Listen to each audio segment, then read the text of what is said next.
अस्सलाम वालेकुम। आज मैं आपके साथ चिकन की एक बहुत ही यूनिक और ज़बरदस्त सी रेसिपी शेयर करने जा रही हूँ, नवाबी चिकन। दावतों में बनाने के लिए ये एकदम परफेक्ट, ज़बरदस्त और डिलीशियस रेसिपी है जो कि आपके तमाम फैमिली मेंबर्स को बहुत पसंद आएगी और गेस्ट्स भी उँगलियाँ चाटते रह जाएँगे। तो चलिए फिर देख लेते हैं कि ये किस तरह से बनकर रेडी होती है। तो सबसे पहले हमें प्याज फ्राई करने हैं, जिसके लिए मैंने एक पॉट में कुकिंग ऑयल लिया है तकरीबन हाफ कप के बराबर। और ऑयल गर्म हुआ तो हम उसमें प्याज ऐड कर देंगे। ये 2 मीडियम साइज़ के प्याज हैं जिनको कि मैंने फाइन स्लाइसेस में कट कर लिया था, और इनको हम अब गोल्डन ब्राउन कलर देंगे। फ्लेम को मीडियम टू लो रखते हुए हम इसका कलर चेंज करेंगे। तो ये देखिए प्याज लाइट गोल्डन कलर के हो चुके हैं। यहाँ पर हम इनको रिमूव कर लेंगे इस ऑयल में से, और हमने एक पेस्ट रेडी करना है इन प्याज़ों का। तो यहाँ पर मैंने प्याज़ों को निकाल कर एक बाउल में डाल लिया है, और इसका हमने पेस्ट रेडी करना है। और उस पेस्ट को रेडी करने के लिए हम इसमें कुछ और इंग्रेडिएंट्स भी ऐड करेंगे ताकि उनका पेस्ट भी साथ में ही बन जाए। तो मैंने दही लिया है तकरीबन 1 कप, 200 ml के बराबर ये दही है। दही के अलावा इसमें जाएगा नारियल का पाउडर। मैं 1 टेबलस्पून नारियल का पाउडर यूज़ कर रही हूँ, और आप नारियल के पीसेस भी यूज़ कर सकते हैं। नारियल को फाइन छोटे-छोटे स्लाइसेस में कट करके भी आप यूज़ कर सकते हैं। बादाम जाएँगे इसमें 6 से 7, और काजू जाएँगे इसमें 4 से 5। आप सिर्फ़ बादाम या सिर्फ़ काजू भी यूज़ कर सकते हैं, लेकिन मैं दोनों नट्स यूज़ कर रही हूँ। बहुत ही ज़बरदस्त टेस्ट आता है, और ये चिकन नवाबी चिकन कहलाती ही इसलिए है क्योंकि इसमें ये कुछ नट्स वग़ैरह हम ऐड करते हैं। तो इसको हमने मिक्सी में डाल के या ब्लेंडर में डाल के इसका फ़ाइन सा पेस्ट रेडी कर लेना है, और उस पेस्ट को फिर हम अ, चिकन की कुकिंग के दौरान हम यूज़ करेंगे। तो यहाँ पर मैंने एक पेस्ट रेडी कर लिया है, फ़ाइन सा पेस्ट है, और इसको हम आगे यूज़ करने वाले हैं। दूसरी तरफ उसी ऑयल में जिसमें कि प्याज ब्राउन किए थे, उसमें हमने 2 छोटी इलायची और 1 लौंग ऐड कर देना है। उसको 30 सेकंड्स तक क्रैकल करेंगे, और 30 सेकंड्स के बाद जब छोटी इलायची की खुशबू भी आने लगेगी तो हम उसमें चिकन ऐड कर देंगे। तो मैं यहाँ पर तकरीबन 750 ग्राम चिकन यूज़ कर रही हूँ, और ये जो तमाम इंग्रेडिएंट्स मैं इसमें ऐड कर रही हूँ ये इसी लिहाज से उनकी क्वांटिटी है। अगर आप कम चिकन यूज़ करते हैं या आप ज़्यादा चिकन यूज़ करते हैं तो ज़ाहिर है फिर आप इंग्रेडिएंट्स की क्वांटिटी को थोड़ा बहुत आपको एडजस्ट करना पड़ेगा।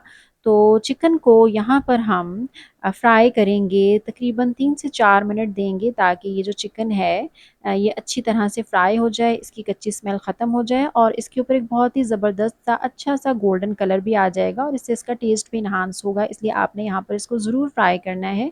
और इसी फ्राइंग के दौरान इसमें तकरीबन 2 टेबलस्पून हम अदरक लहसुन का पेस्ट भी ऐड करेंगे, और इस पेस्ट के साथ इस चिकन को हमने तकरीबन 3 से 4 मिनट फ्राई करना है, और ये फ्राइंग बहुत ज़रूरी है।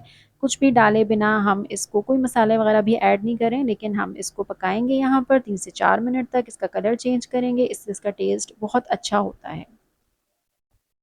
तो ये देखिए इस चिकन को अच्छे से मैंने फ्राई कर लिया है, 4 मिनट दिए हैं मैंने इसको, और इसका कलर कैसा ज़बरदस्त हो गया है, और इसका टेस्ट भी बहुत इन्हांस हो चुका होगा यहाँ पर।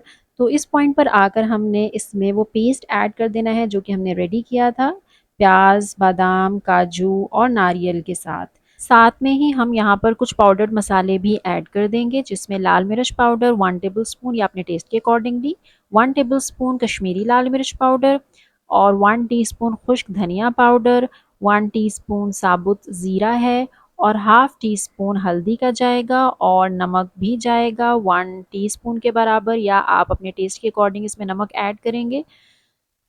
तो इसको हमने अच्छी तरह से हाई फ्लेम रखते हुए दही का जो पानी है वो यहाँ पर हमें ड्राई करना है। जब दही का पानी खुश्क हो जाए तो उसके बाद हमने इसको 2 से 3 मिनट देकर इसको अच्छी तरह से भूनना है ताकि जो मसाले हैं उनकी कच्ची स्मेल ख़त्म हो जाए, और बाकी जो चिकन है वो भी थोड़ा-सा और यहाँ पर भुन जाएगा अच्छी तरह से। हमने थोड़ा-थोड़ा पानी ऐड करके इसको 2 से 3 मिनट तक हम यहाँ पर भून लेंगे। तो जब आप देखें कि ये अच्छी तरह से भुन चुका है, इसका ऑयल सेपरेट हो गया है, तो उस पॉइंट पर जाकर हमने इसमें पानी ऐड कर देना है। 1 कप के बराबर मैं यहाँ पर पानी ऐड कर रही हूँ ताकि चिकन जो थोड़ा बहुत टेंडर होने से रह गया है वो भी अच्छी तरह से गल जाए। तो 1 कप पानी का ऐड करके हम इसको कवर करके छोड़ देंगे मीडियम टू लो फ्लेम पर उस वक़्त तक जब तक कि ये चिकन अच्छी तरह से 100% तक टेंडर ना हो जाए। तो तकरीबन 20 मिनट लगे हैं और ये चिकन अच्छी तरह से गल चुका है 100%। लेकिन आप देख लीजिएगा कि चिकन कब तक गलता है, क्योंकि चिकन की क्वालिटी पर भी डिपेंड करता है और जो आपने पीसेस करवाए हुए होते हैं चिकन के उसके ऊपर भी डिपेंड करता है कि वो कितना टाइम लेगा गलने में। कुछ हरी मिर्चें मैंने ऐड कर दी हैं 4 अदद, सेंटर से उनको स्प्लिट कर लिया था। अगर आपको ज़्यादा स्पाइसी पसंद हो तो आप यहाँ पर ज़्यादा हरी मिर्चें ऐड कर सकते हैं। हाफ़ टी स्पून इसमें जाएगा गरम मसाला पाउडर का और हाफ़ टी स्पून ही काली मिर्च पाउडर का। बस ये चीज़ें ऐड करके हमने इसको तकरीबन 1 मिनट तक और कवर करके छोड़ देना है, ताकि इन मसालों की और हरी मिर्चों का जो फ्लेवर है वो भी इसमें आ जाए। फाइनल टचेस देंगे हम इसको हरे धनिए की पत्तियों के साथ, जिनकी खुशबू इसके मज़े को दुबाला कर देगी और इतनी ज़बरदस्त खुशबू है कि हमारे पूरे घर में फैली हुई है और हम इंतज़ार कर रहे हैं कि कब ये रेडी हो और कब हम जो है इससे लुत्फ़अंदोज़ हों। तो जितना ये टेम्प्टिंग आपको देखने में लग रहा है, उससे कहीं ज़्यादा ये खाने में मज़ेदार होता है। तो आप इसको ज़रूर ट्राई कीजिएगा और फ़ीडबैक में बताइएगा कि कैसी बनी आपकी चिकन नवाबी। अगर आप हमारे चैनल पर न्यू हैं तो काइंडली सब्सक्राइब किए बिना मत जाइएगा और हमारी इस वीडियो को अगर आपको पसंद आई हो तो अपने फैमिली एंड फ्रेंड्स के साथ शेयर भी कर दीजिएगा। तो मिलते हैं फिर किसी नई रेसिपी के साथ। टिल देन अल्लाह हाफ़िज़।